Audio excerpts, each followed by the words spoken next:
That's what really upset me to begin with.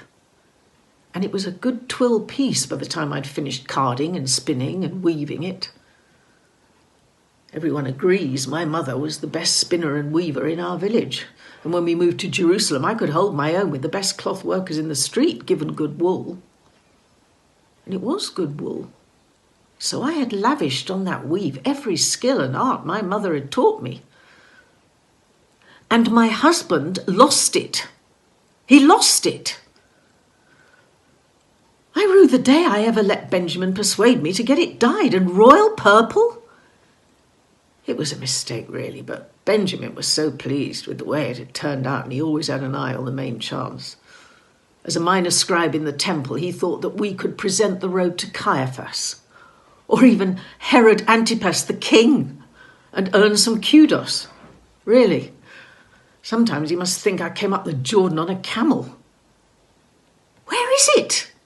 I asked him. He mumbles something. I tell him to speak up, and then he tells me he's lost it. He tries to explain. He tries to sell me some complete load of nonsense about Roman auxiliaries stopping him in the street and demanding the robe. They were drunk, apparently. Well, no change there, then. And kept roaring with laughter and saying it was for a king. "Didn't you stand up to them?" I asked Benjamin. Well, of course he didn't. He's a scribe, a priest. He isn't going to stand up to a bunch of drunken Roman soldiers, is he? Not if he values his life, he isn't.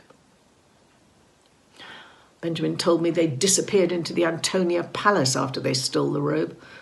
I was so blazing angry that I was out of the door before Benjamin could stop me. No Roman soldier was going to steal my work and get away with it.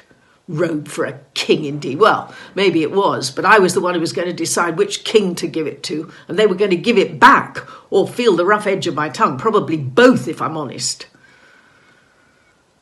So I burst into the courtyard, looking around quickly for the likely candidates, and then I saw who they had put the robe on. And my words dried in my mouth, and my anger evaporated. And in its place, all I could feel was the most tremendous sorrow. I truly wished I'd never made that robe. It was my Jesus, you see. It was my Jesus they had put my robe on. My robe I'd been so proud of.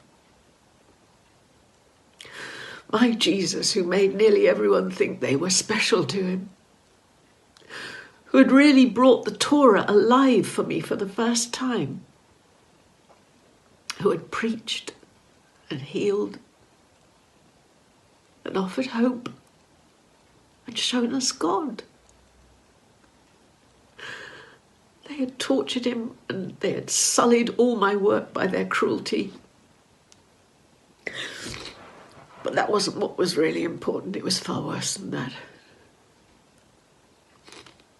They'd beaten him, you see, whipped him, and twisted briars together to make a kind of perversion of a Roman victor's laurel wreath. And then they had put my robe on him. A real finishing touch, that. The odd thing was, for all that he could barely stand and was sweating in agony and had his eyes half closed by beatings and was bleeding from many places.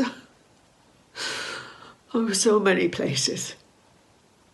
He looked far more noble and kingly and even serene than any ordinary man had the right to look after that sort of treatment.